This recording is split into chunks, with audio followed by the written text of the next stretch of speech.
today's lecture. So, today we'll be looking at design for experience and storytelling.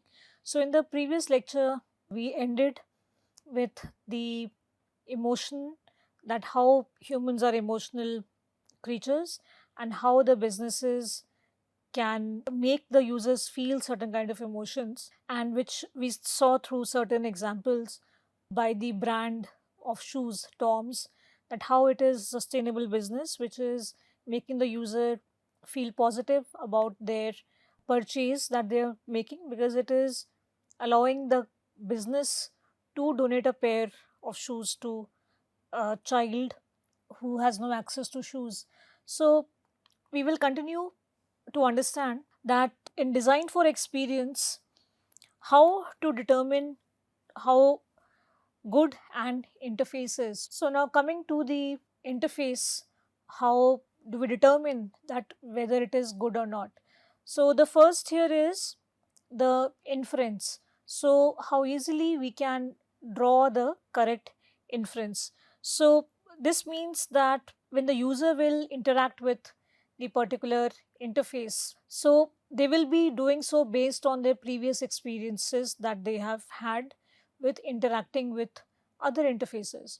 So what kind of inference will they draw? So will they compare this experience with the previous experience, and will they find some challenges or some problems with the current one? Also the efficiency, which is how quickly one can do that. So we know that the efficiency becomes important because we want to get a job done in time, and how quickly does the interface allow the user to get it done will determine whether it is efficient or not. So now this is an example from Amazon. So we can see that this particular application is easy to use because it allows us to shop in the preferred language that we have. It has a very clean interface, very clear way to identify what we want to purchase. So the hamburger menu there, which drops down and opens into the men, women, and other sections that we want.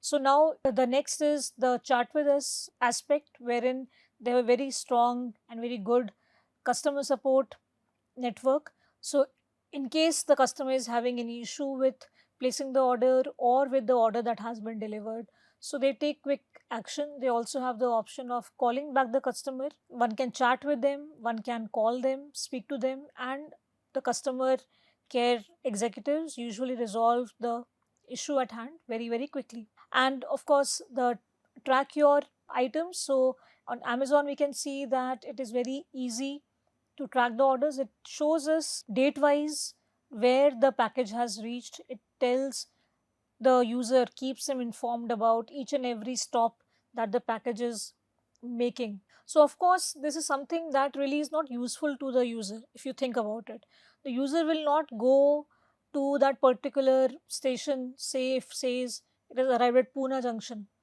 Now I am sitting here in Delhi or Roorkee or anywhere, and how this app showing me that it has reached Pune junction, how will that be of help to me? I will not go to Pune junction and collect my parcel in case it is delayed. But for the user to see the whole journey of the package, how it has started from say somewhere in Karnataka, and now it has reached, maybe coming via Pune, it will reach somewhere else. So it is the anticipation that we had discussed in the previous lecture, that how the experience is also about the anticipation, the experience that we are feeling, the waiting for something to arrive and tracking it, that where has it reached. Also it at the same time, apart from the anticipation, it also shows that the package is moving at the right pace, and it is, yesterday it was there, today it is here, so tomorrow it should be a little bit closer to me. So that also is something that this particular feature tells us. So we saw that this is how Amazon, just an example, that how it gives a good user experience to its user base. Now this is saying by Jen Meyer, which says good stories tell us something about what it means to be human. So we need to understand that as humans, the emotions, the stories, the experiences hold very high importance, and something small, unintentional, can also scar somebody for life. We know how maybe childhood bullying can cause someone to have trust issues, maybe. So now let's see design for storytelling, because we have seen that how storytelling is really important, because we all are humans. We have been listening to stories since our childhood, and stories are interesting. When friends talk, they discuss and share some kind of a story that maybe their daily life that they encountered, which is like a story for them. So now there are some 7 elements of good storytelling. So we can see that these are arranged in different sizes, we can see, and that determines the importance of this particular element.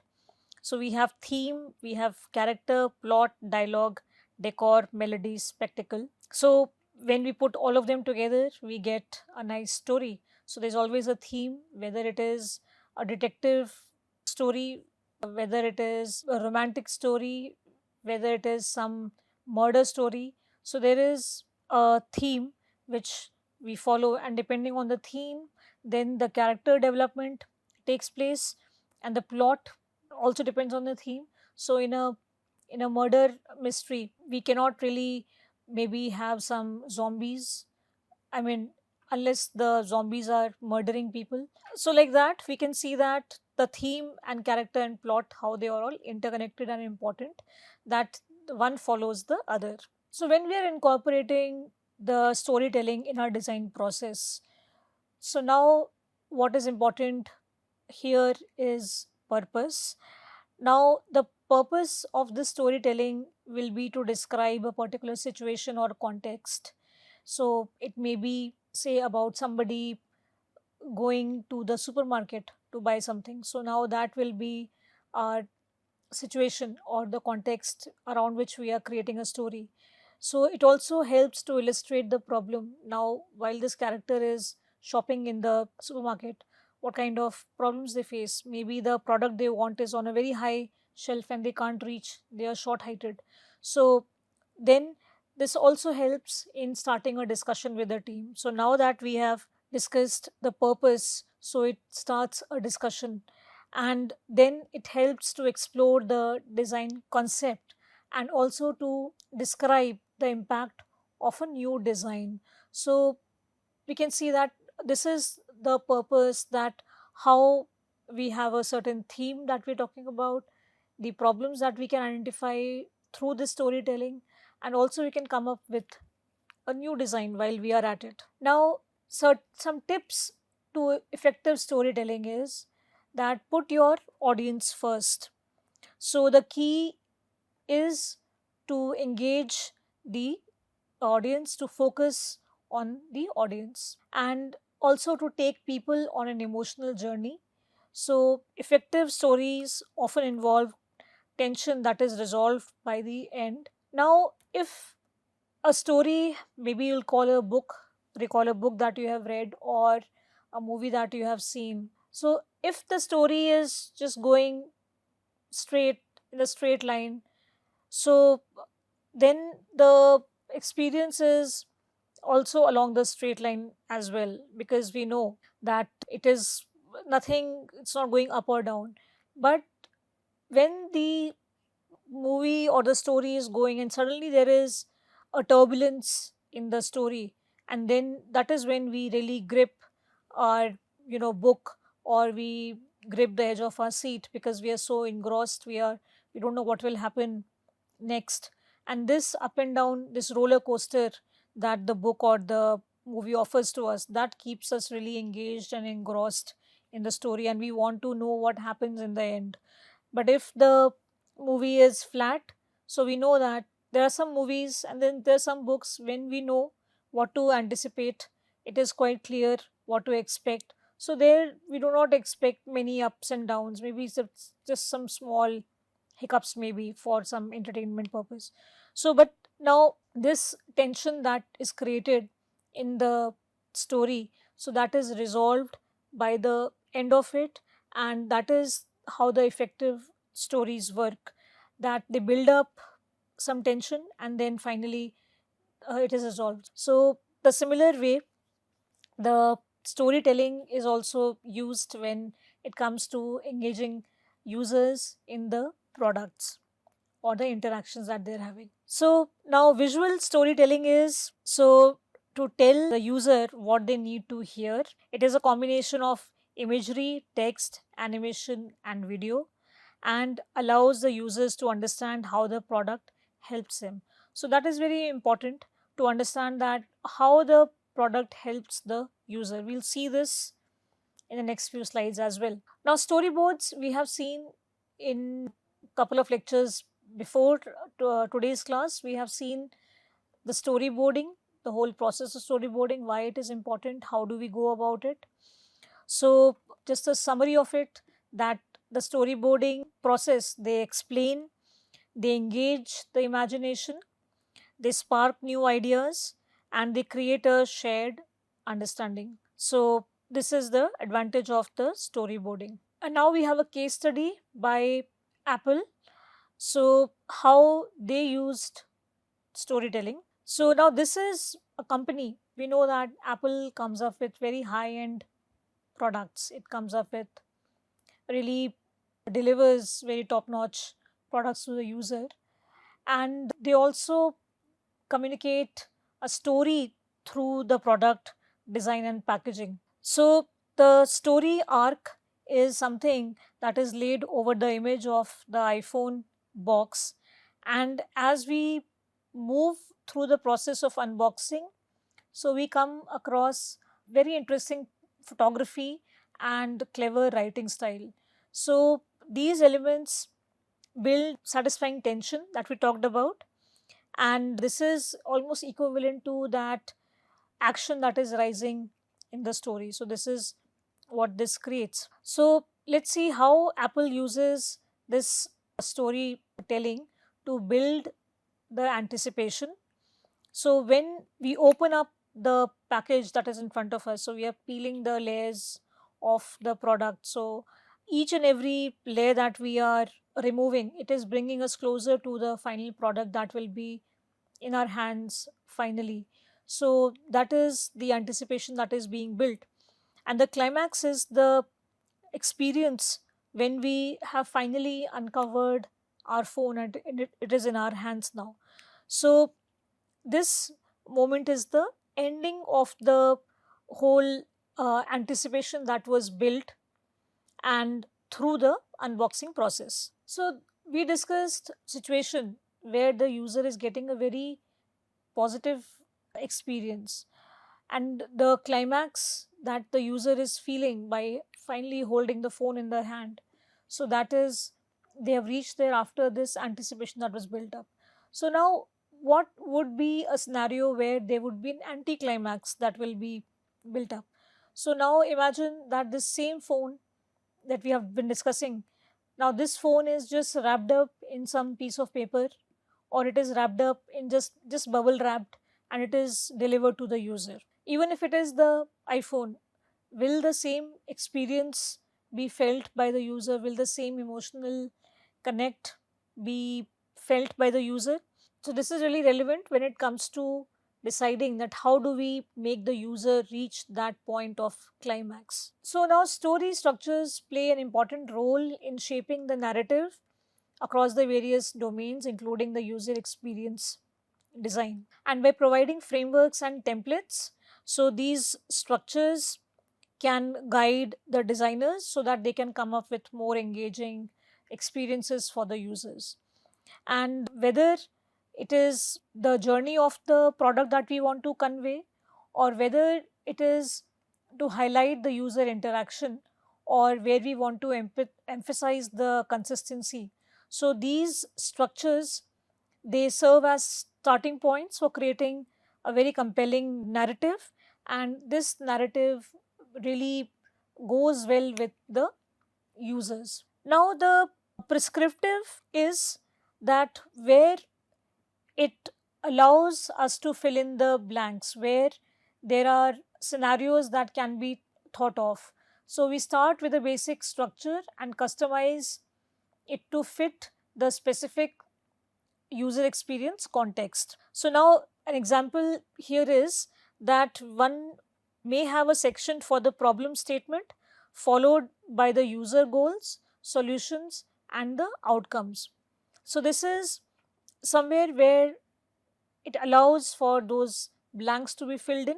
Now, the hero is, of course, the protagonist, the hero of the film, the one who never dies.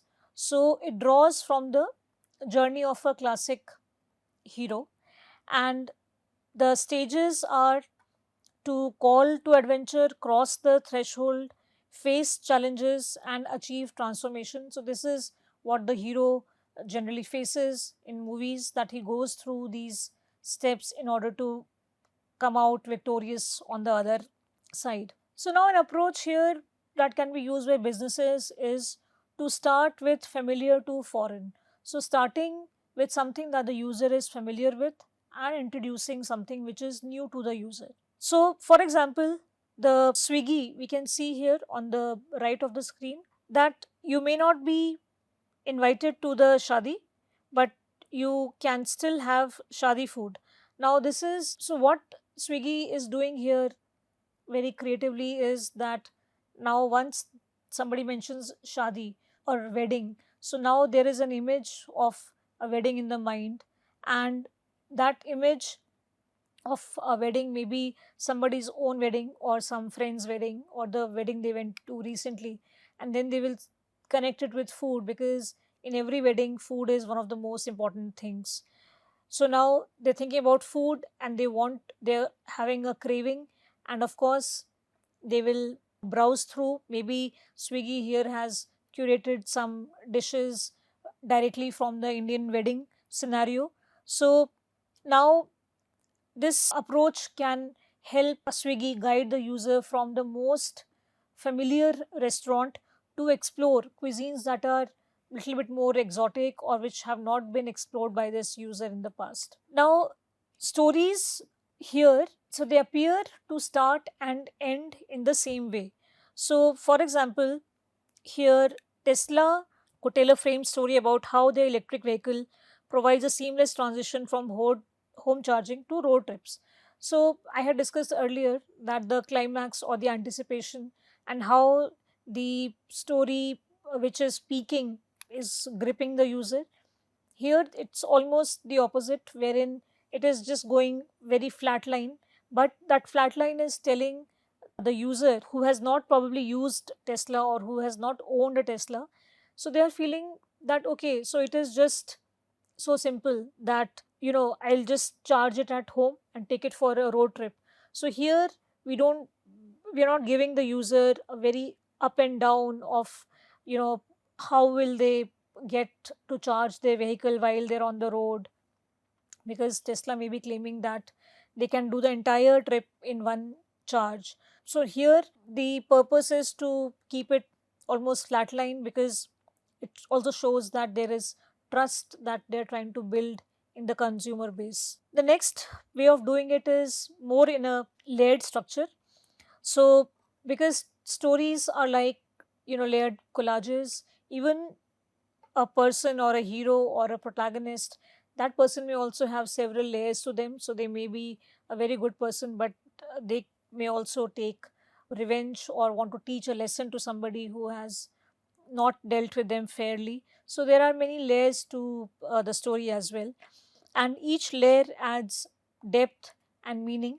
So in the user experience domain, this could involve intertwining user feedback, data insights, and emotional impact. So, this will give us the feedback of the challenges that the user may be facing, the insights, the impact it is having, whether positive or negative.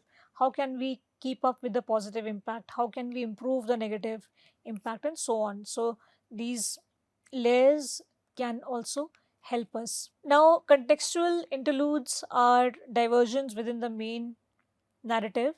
So, for example, if we are designing a fitness app and where we add in some moments where the user is feeling motivated or challenged during their workouts. So this sort of deviates from the narrative that we started with. At the same time, it makes the user feel connected with the character, because the users also get demotivated at times or they get motivated at times. So they can connect that this person is only human, he's only a user just like me. So that also helps them connect with them. Now, the 5 C's of storytelling. So now these 5 C's are like keywords which make the story interesting, compelling, and keeps the viewer engaged in it.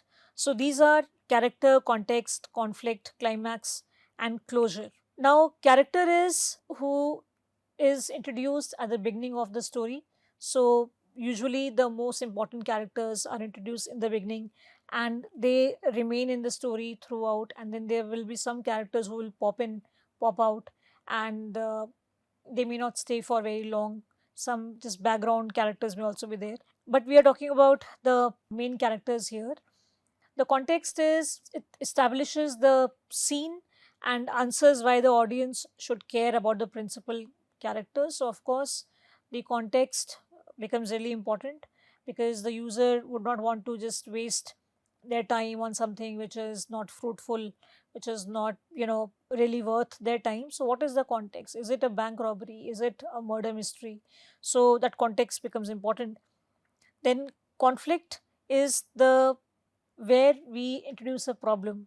So where now we are going to build that tension here, and this creates tension and urgency. So there is some twist that suddenly the whole mood shifts in the storyline, and there is this bated breath moment when people are just waiting what will happen next, what will happen next. And the climax is that moment where it is like, the pinpointing of uniqueness and fueling optimism, and there is this just relief that one feels. So that is the climax. And closure is the step which summarizes the lessons learned, and it can also include a call to action depending on the context we are introducing. So this may be summarization of the lessons learned, or also call to action may be there. So now there are certain frameworks, so we'll just take a look at them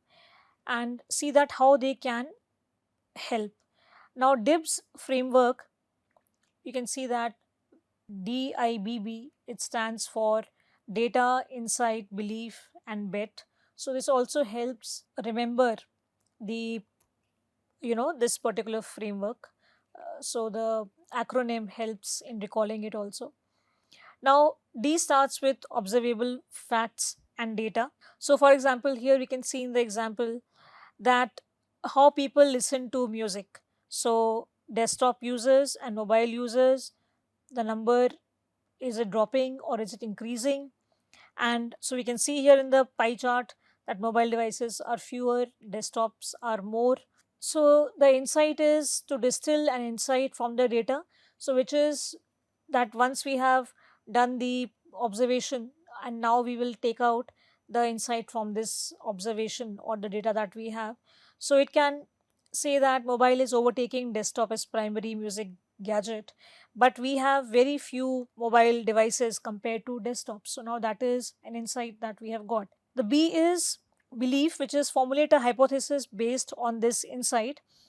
And this insight, which we convert to belief, tells us that we are optimized for the wrong thing, and for long term survival we need to become mobile first, because we cannot just be at our desktop all day, but we want, now this is music here, but there may be other things also, we want it on the move. So for long term survival the desktop will not work. And now finally the bet, which is define a specific action or tactic to test this belief. So now here we do this by hiring a bunch of mobile devices. So train people who are developing the desktop into developing the mobile, and also to build the infrastructure for iterating fast on mobile, and this feedback then goes back and the loop carries on. So next is the Minto pyramid. Now sometimes certain steps can be a little confusing, or maybe too it may be too long to reach the answer. So here in this particular framework, we start with the answer and then we explain the reasoning for it. So it is the other way around. We are not arriving at answer at the end, but we are starting with the answer. And this approach is good for audiences who need concise information, because now, for example, if we are reading something, so we are reading and it is a never ending document, but we need an answer fast. So even in newspapers you will see that we have a headline which tells us what it is all about. So this is, we can see that this is the top down approach, where we go to the point straight away, and then we are creating the, with the help of our reasoning, we are allowing the audience to follow us more easily, because now we are supporting the arguments by supporting the data and the facts. Now the before after bridge is where we may have seen certain ads of healthcare applications where they show that what is before and what is after. So one person is 80 kilos before and now they're 54 kilos. So before and after. So now what is that bridge between this before and after? So in this particular case, it is that healthcare app which has helped the person achieve their 54 kilo weight from 80 kilos. So now this bridge, so how do we get this across the user, the viewer, so that they know the before and the after, and they know what it is, what is that ingredient, what is it that will help them get to the after sooner. Now, problem, agitate, solve, solution. This is another approach wherein we are first identifying the problem and then we are agitating the problem by emphasizing its impact. So now, for example, if I am a company who is making these noodles, say atta noodles, so I may start my campaign with something like that: kids will be kids, they will always eat junk food. So now I'm agitating the audience because they will connect with me on this, that that yes, they will eat junk food. It can be very annoying because it's not a very healthy way of life. But at the same time, now I'm providing a solution, that have atta Maggi instead of the maida Maggi. So that will, so I'm agitating them by reminding them of something annoying that children do, and that at the same time I'm also giving them a solution. Or it could be, for example, some cookies which have high fiber in them, or some other advertisements that we come across. So those are some fine examples of problem, agitate, problem, solve, solution. Now here we have features, advantage, benefits. Now we have to remember one thing, that the potential buyers, they really don't care about the features that the product possesses, but they want to know that what the product can do for them. So unless the feature is really beneficial for them, they will not really care about the feature, because they want to get their work done. So that is the of the prime importance to the user. So here we see F is feature, A is advantage, and B is benefit. So how do we start this? Is by listing down all the features of our product. So depending on whatever it may be, so we will be writing features. So for example, if I am a company who is coming up with garments made from recycled cotton, so in that case I will list all our features by saying that our handmade garments are crafted from recycled cotton, for example. Then next is my advantage. So here I will, for each feature, I will think of one to two or three advantages. So now I may also add that you can upgrade your style with our environmentally friendly clothes. I may also add that. And finally, for each advantage, I am also going to establish one or two benefits. So I could say something like, our clothes look good and make you feel great. So now I have added a feeling to it. So now I'm making the user sort of anticipate and feel that they will feel great when they wear my clothes. And also I can add that, feel proud to contribute to the global cause of sustainability, because this is recycled cotton.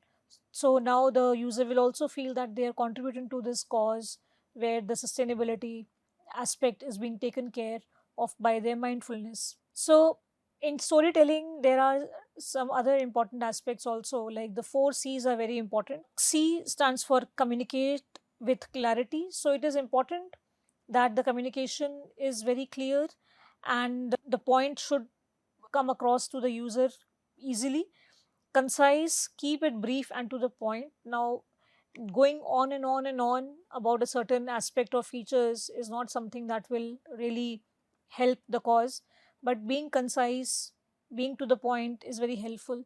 So if you have ever seen those Saas Bahu serials, like how they just go on never ending, in the 30-minute episode there's hardly any output. So of course they have their own advantage, because they generally they go on for many months, and people who enjoy watching them, they also get hooked to them. So that is another way they hook on to the users, because they leave them wanting for more, and they have to watch the next day, the next episode. So that is a strategy that they're using. Only thing is that they're just going forever. But here we are trying to keep it crisp and to the point, and within a certain duration, and compelling. So making it engaging and interesting. So of course we want something that engages our users and it is interesting to them, and also credible. So we have to back up our claims with evidence. So like we saw in the previous class, we saw the example of the Tom's shoes, which is a sustainable brand, where the one to one scheme, wherein on purchase of one pair of shoes, they will donate one pair of shoes to a child. So they have data which says that over the certain amount of years, how many million shoes they have donated. So this is something that is the credibility which will tell with numbers that yes, you know, this actually is true. Rather than saying we have given many shoes to children, we are saying that 1 million, 2 million, or a definite number that we are putting onto it. Similarly, we have the four U's also. So which is useful. So it has to provide value to the audience. Of course, it has to be useful in some way. Urgent, it should create some kind of urgency. We saw that the anticipation built up, the urgency is important. Unique, so highlighting what makes our offering distinct from the others. So why does what does my app offer that the other apps do not? So which ensures more footfall on my application, although the items may be the same that are being sold on both. And ultra specific is be precise and detailed in whatever we are offering to the audience. So the other framework is the attention, interest, desire, action. And we can see that how there is a funnel which we are funneling down. So we are starting from attention, so which is grab the audience's attention. So how do we first catch their attention? That is the most important. And then we build their interest. So now they have to maintain their interest. They should just, after attention, they should not just start doing something else, but their interest should be maintained. And then there has to be a creation of desire, that they should desire what they are offering, so that the user wants it. And then finally action, which persuades them to take action and go for the purchase, for example. So desire can maybe introduced by saying that this deal is only valid for the next 2 hours, or saying that it is limited edition item. So now the viewers, the audiences would be like, oh, it's like 20 rupees off for the next 2 hours. So okay, I have to anyway purchase it, let me, oh, go and make the purchase. Or limited edition. Now the A Forest framework is again a framework where each of the letters stands for something. So all iteration, it is where a memorable phrase can be used. So, again, taking the previous example of the recycled cotton clothes, one can have a tagline. So, something like our clothes are made from recycled cotton, or something more attention grabbing. And then the next is facts that include the factual information. So, we can say that, did you know that 50% of the clothes land up in landfills, and we are utilizing those 50% of clothes, something like that. The next is opinions, so share the viewpoints, and here we may share that our customers love our clothes and the feel that they give to the users. Then comes the repetition, so reinforce the key points. So here we may say that we believe in sustainable living, because we have already mentioned that it is recycled cotton. So we are reinforcing that we believe in sustainable living. And now examples, so illustrate with real world examples. So we can say or provide the illustrations of, say, t-shirts, trousers, or some other kind of clothing that our brand makes. Statistics, so use data to support your message. So we can say something like, every year millions of old clothes, they land up in the landfill, and we are taking measures to utilize them, reuse them, and giving maybe job opportunities or something like that. And then finally the threes, so repeat something three times for memorability.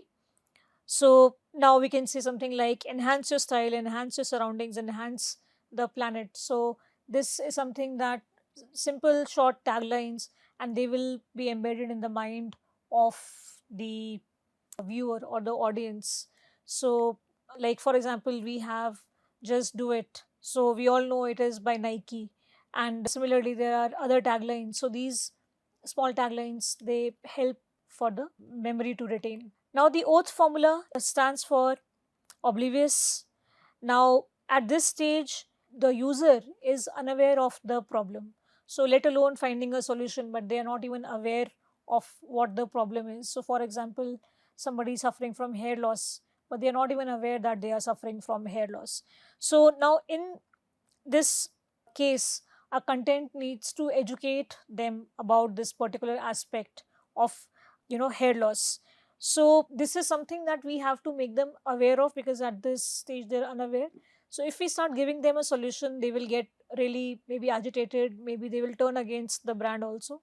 So this is where we are introducing this whole concept of, say for example, hair fall in this example that we are sharing. The next is the apathetic stage. So in this particular stage, people know that there is a problem, they have a problem, but they're indifferent to it. So it is sinking in, or they may say that they don't care about it, or they aren't aware how important it is. So at this stage, the content needs to make the problem more real and concrete, because they are still aware of it, unlike the previous stage. And the content should educate them on the level of seriousness, that if we don't care or take care of our hair now, so tomorrow we'll be bald or something like that, which really shakes them up and tells them that yes, this is an important issue that I have to address. Then the next stage is the thinking stage. At this point, they know that they have a problem, and they're thinking about it. So maybe if somebody is suffering from hair loss, maybe they're thinking of using some oil, or taking some pills, or taking some kind of a procedure that some friend recommended. So they're still thinking that this will take this much of money, or this much of time, or this much of effort. So they are still sort of comparing all of these options.